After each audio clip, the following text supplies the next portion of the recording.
अस्सलाम वालेकुम व्यूअर्स। तो कैसे हैं आप लोग? उम्मीद करता हूँ सब लोग खैरियत से होंगे और अल्लाह सबको खैरियत से रखें। डियर स्टूडेंट्स, आज की जो हमारी वीडियो आप लोगों के लिए बहुत ज़्यादा इंटरेस्टिंग होने वाली है, क्योंकि इसके ऊपर बहुत ज़्यादा लोगों की मुझे क्यूरीज आती हैं व्हाट्सएप के ऊपर भी कि सर हमारा पेपर जो है वो मिस हो गया या रीशेड्यूल हमने करना है तो कैसे करें। दूसरी जो मुझे क्यूरी आती है वो ये आती है सर कि इसका लास्ट डेट क्या होता है और हम कैसे अप्लाई कर सकते हैं। और थर्डली ये चीज़ होती है कि सर अगर हम लोगों ने दो से ज़्यादा पेपर मिस कर दिए हैं या एक से ज़्यादा पेपर मिस कर दिए तो हम उसको अगर रीशेड्यूल करते हैं तो क्या वो एक ही दिन पे रीशेड्यूल होगा या अलग अलग डेज हमें जो है वो दिए जाएंगे। और लास्ट क्वेश्चन बच्चों को ये होता है कि सर एक पेपर की रीशेड्यूलिंग की फ़ी जो है वो क्या होती है, और अगर हम लोग अभी फ़ी पे नहीं कर सकते तो क्या इट इज़ पॉसिबल कि हम लोग जो है वो एग्ज़ाम का रिजल्ट जो है वो अनाउंस होने से पहले पहले पे कर दें। तो इन सारी जो क्यूरीज हैं इनके आंसर इंशाल्लाह इसी वीडियो के अंदर मैं कवर करूँगा। तो चैनल पर सब्सक्राइब लाजमी कर दें, वीडियो अच्छी लगे तो शेयरिंग लाजमी करेगा। इस वीडियो के अंदर मैं आपको कंप्लीट गाइड करूंगा अबाउट कि आप कैसे अपना जो मिसिंग पेपर है उसको रीशेड्यूल कर सकते हैं वीयू के अंदर। सबसे पहले हम लोग चलते हैं वीयू के लैंडिंग पेज के ऊपर, यानी कि वीयू के एलएमएस के ऊपर। और यहाँ पे मैं आपको सबसे पहले एक अनाउंसमेंट जो चेक करवा देता हूँ जो कि वीयू की तरफ से आई होती है आपको नोटिस बोर्ड के ऊपर, जिसके अंदर आपको बताया जा रहा होता है कि आपने अपना जो रिक्वेस्ट करनी है रीशेड्यूलिंग के लिए या मिसिंग पेपर के लिए तो वो कैसे करनी है और कब करनी है। बेसिकली अगर आप इस आर्टिकल को पढ़ें तो यहाँ पे कंप्लीट उन्होंने मेंशन किया हुआ है कि आप अपना रिक्वेस्ट कर सकते हैं, रीशेड्यूलिंग कर सकते हैं अपने पेपर जो आपका मिस हो गया है जो फाइनल टर्म एग्जाम के अंदर। अब नॉर्मली बहुत सारे बच्चों के पेपर जो है वो अनप्लान्ड मिस होते हैं। कैसे? फ़र्ज़ करें अगर पेपर जो है 12 बजे स्टार्ट होना था लेकिन आप ट्रैफिक की वजह से या किसी और वजह से 12:15 या 12:16 पे पहुंचते हैं एग्जाम सेंटर के अंदर, तो आप अनफॉर्चुनेटली 15 मिनट के बाद पेपर के अंदर लॉगिन नहीं कर पाते। इस वजह से आपका जो पेपर है वो अनप्लान्ड जो है वो मिस हो जाता है। ठीक है, अब आपने परेशान नहीं होना, इसमें कोई डरने वाली बात नहीं, कोई परेशान होने वाली बात नहीं है। आपकी जो बेसिकली रीशेड्यूलिंग की डेट है वो ओपन हो चुकी है। आप कभी भी अब पेपर जो आपका मिस हुआ है उसको आप एक दिन बाद जो रीशेड्यूल कर सकते हैं। ठीक है, अभी राइट नाउ इसकी जो लास्ट डेट है वो 21 अगस्त है कि 21 अगस्त से पहले पहले अपने पेपर जो है रीशेड्यूल कर लेना है। ठीक है, इसकी जो पेपर की डेट है वो 23 अगस्त। तो आपने दो डेट से यहाँ से याद कर लेनी, एक कि आपकी जो लास्ट डेट क्या है अप्लाई की रीशेड्यूल की वो है 21 अगस्त और आपका पेपर कब होगा 23 अगस्त को। अब बहुत सारे स्टूडेंट ये पूछते हैं कि सर अगर हमारे एक से ज़्यादा पेपर मिस हुए हैं तो क्या हम वो मल्टीपल डेज के ऊपर शेड्यूल कर सकते हैं या हम लोग एक दिन ही हमें उस पेपर को अटैम्प्ट करना होगा। बेटा देखें, अगर आपका एक पेपर है या 6 पेपर हैं आपको वो एक ही दिन के अंदर देने होंगे।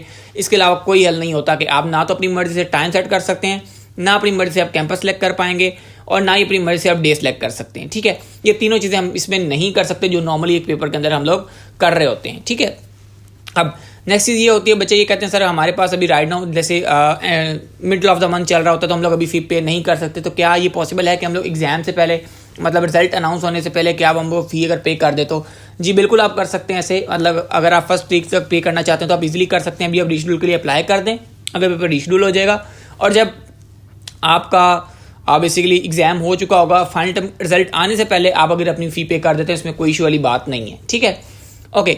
नेक्स्ट चीज़ ये होती है स्टूडेंट की कि सर हम लोगों ने इसके लिए अप्लाई कैसे करना है। वैसे तो डायरेक्टली यहाँ पे मेथड लिखा हुआ है, लेकिन आपको जो सिंपलेस्ट तरीका मैं आपको बता देता हूँ कि आपने सबसे पहले अपने एलएमएस को जो है वो लॉगिन कर लेना है। लॉगिन करने के बाद आपको सिंपल से स्टेप होंगे। ठीक है, सबसे पहले मैं अपना एलएमएस जो है यहाँ पे लॉगिन कर लेता हूँ और फिर मैं आपको बताता हूँ कि आपने इसको रीशेड्यूल के लिए अप्लाई कैसे करना है। ठीक है, अपना एलएमएस जो है इसको ओपन कर लेना है। एलएमएस जब आपको ओपन हो जाएगा आपने नीचे स्क्रॉल करना है और यहाँ पे स्टूडेंट सर्विसेज के वाले ऑप्शन के अंदर आपने आ जाना है। यहाँ पे आने के बाद अगर आप यहाँ पे देखें तो यहाँ पे आपको आ रहा होगा रिप्लाई फॉर रीशेड्यूलिंग पेपर, इसके ऊपर आपने क्लिक कर देना है। जैसे अब यहाँ पे क्लिक करेंगे यहाँ पे आपका नेम वगैरह आईडी वगैरह आ रही होगी और लास्ट डेट यहाँ पे भी आपको शो हो रही होगी कि लास्ट डेट जो है वो पेपर की है क्या रीशेड्यूल करने की, और उसके बाद आपका जो एग्जाम डे है वो क्या है। फिर आपके पास यहाँ पे आ रहा होगा कि जो सा सिटी आप सेलेक्ट करना चाह रहे हैं पेपर रीशेड्यूलिंग के लिए वो।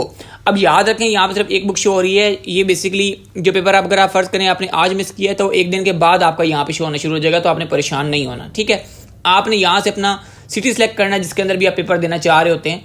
ठीक है, और मोस्टली एक सिटी में एक आधा कैंपस ही जो है वो मेनली रीशेड्यूलिंग के लिए जो है वो एलिजिबल होता है, तो आप लोग ध्यान से ये चीज़ देख लीजिएगा। ठीक है, उसके बाद आपने सिलेक्ट सिटी करने के बाद आपने यहाँ पे एक्शन पे क्लिक करना है और यहाँ पे सबमिट रिक्वेस्ट के ऊपर आपने क्लिक कर देना है। जैसे आप क्लिक करेंगे आपके पास एक चलान जो जनरेट हो जाएगा आपके एलएमएस के ऊपर, और उसको आपको मैंने जैसे पहले बताया कि आपके पास अगर अभी है पे करने के लिए तो आप कर दें, अगर नहीं पे कर सकते अभी तो कोई मसला नहीं है, आप 1 तारीख को 2 तारीख को मतलब कि फाइनल टर्म रिजल्ट अनाउंस होने से पहले उसको पे कर दें तो आपका पेपर जो है वो रीशेड्यूल हो जाएगा, इसमें कोई इशू वाली बात नहीं है। ठीक है, होप्स हो कि आपको सारे क्वेश्चंस के आंसर मिल गए होंगे। पेपर रीशेड्यूल करने की डेट क्या है, लास्ट डेट 21 अगस्त है, एग्जाम डेट जो है वो 23 अगस्त है, और आप बेसिकली एक ही दिन आपको सारे एग्जाम्स देने होंगे, चाहे आपका एक पेपर मिस हुआ है, 2 में या 3 में, ठीक है।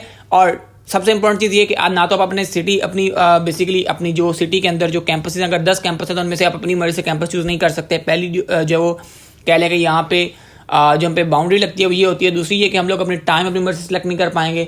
और तीसरी चीज़ ये कि जो हमें स्लॉट मिलेगी हमें उसी के अंदर जाके पेपर देना होगा, ठीक है। तो हो सके आपको इस वीडियो की समझ आएगी। फिर भी कुछ में क्यूरी हो, कोई डाउट हो तो मुझसे पूछ सकते हैं। बाल्टी मिलते हैं इंशाल्लाह लेक्चर के अंदर, तब तक के लिए इजाज़त दीजिए जी। अल्लाह हाफिज़ और अस्सलाम वालेकुम।